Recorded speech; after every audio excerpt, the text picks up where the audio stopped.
Salut à tous les amis, on débriefe le match entre le FC Barcelone et le Celta Vigo, match qui a terminé super tard. Bref, on va revenir sur ce match avec évidemment un 11 compétitif mis en place par Flick avec quelques rotations. Ferran Torres était choisi au poste de numéro 9. Il y avait également sur les côtés Lamine Yamal à droite, à gauche, c'était Gavi qui est venu renforcer le milieu de terrain, Pedri au milieu de terrain assisté de Eric Garcia et Dani Olmo, et ensuite la défense habituelle avec Cancelo, de l'autre côté Koundé, Gérard Martin, Koubarsi. Donc classique du côté du FC Barcelone, mais un 11 qui en réalité ne sera pas le même 11, même à la mi-temps, quoi, parce qu'il y aura beaucoup de blessures, vous l'avez vu, assez rapidement dans le match, même pas 20 minutes de jeu.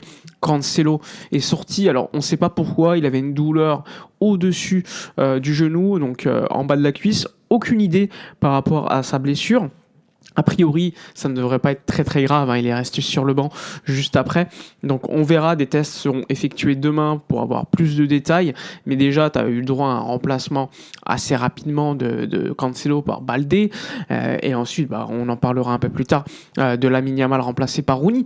Mais bon, sur le match, globalement, une équipe du Celta avec des joueurs intéressants qu'on connaît plutôt bien. Ilaix Moriba, Pablo Duran, Marcos Alonso, ancien du Barça, Ferran Jutgla, aussi un ancien. Il n'y avait pas Borja Iglesias qui était sur le banc non plus, comme Mingueza.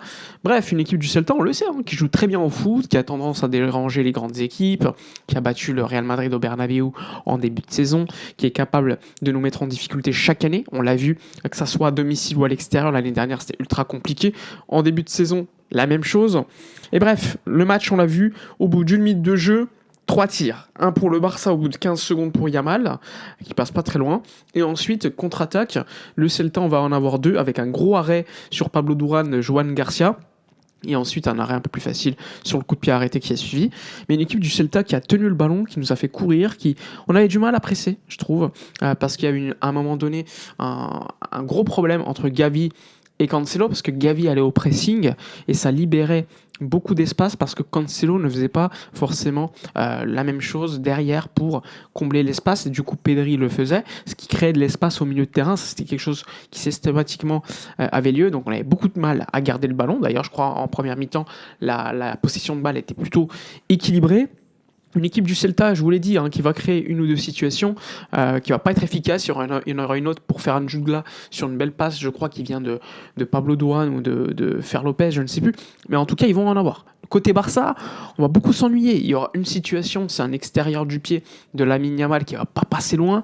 Sinon, globalement, face au bloc bas du Celta, parce que le Celta, c'est certes une équipe qui est tantôt capable de jouer très haut, de te presser, de récupérer le ballon, de te faire courir, mais c'est une équipe aussi, lorsqu'elle décide de défendre bas, elle t'empêche de trouver les espaces. Et c'est à ce niveau-là que j'ai trouvé assez intéressante la combinaison entre Ferran Torres et Lamine Yamal, systématiquement qui se cherchaient. Il y avait aussi Dani Olmo, les trois qui se cherchaient dans les petits espaces, mais les espaces sont tellement petits qu'il suffit d'un pied pour que tu n'arrives pas à marquer.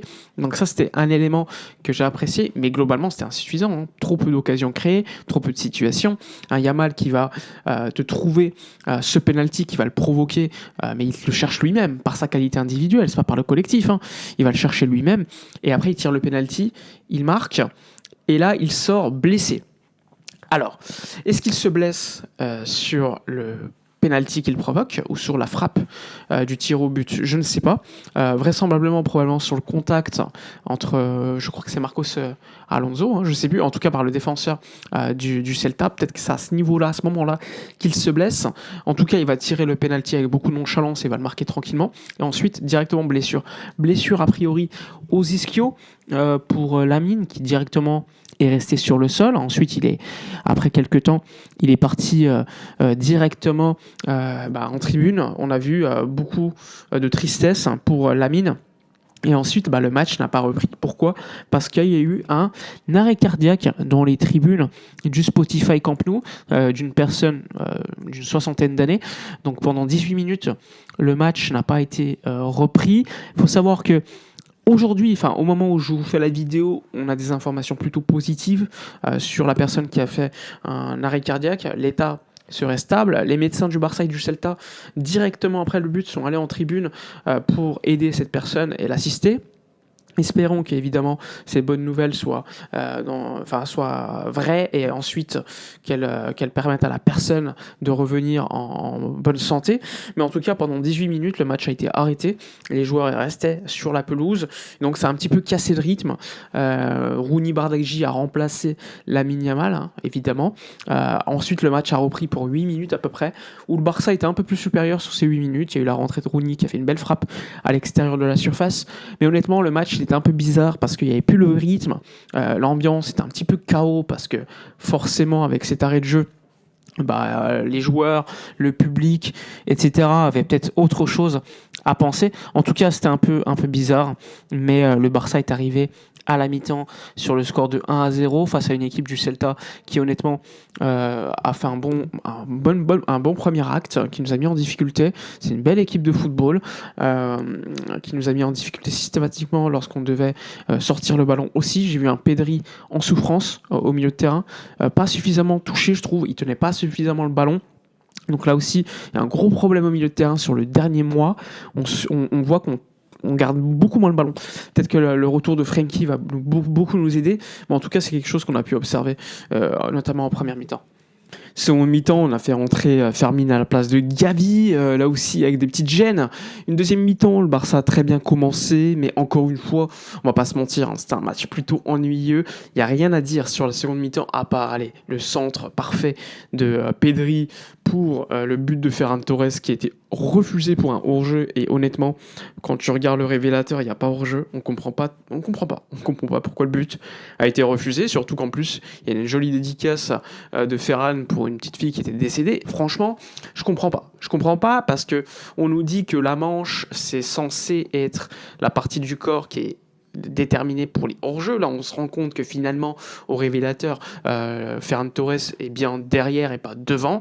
Donc le but aurait vraisemblablement dû être accepté. Bref, le but n'a pas été accepté, on comprend pas pourquoi. Donc toujours 1-0. Sinon, globalement, le Barça va faire des changements. Frenkie va revenir, Frenkie va beaucoup aider je trouve en termes d'intensité, il va en mettre. On verra aussi la rentrée de Rashford qui va très peu apporter à mon avis, il y aura des petites pertes de balles un petit peu inutiles aussi. À noter que Lewandowski n'est pas rentré, ça c'est quand même quelque chose, un événement, même s'il y a eu beaucoup de blessures, forcément ça a impacté, mais quand même, il aurait pu le faire rentrer à la place de Rashford, mais il a choisi Rashford plutôt que lui pour remplacer Ferran Torres.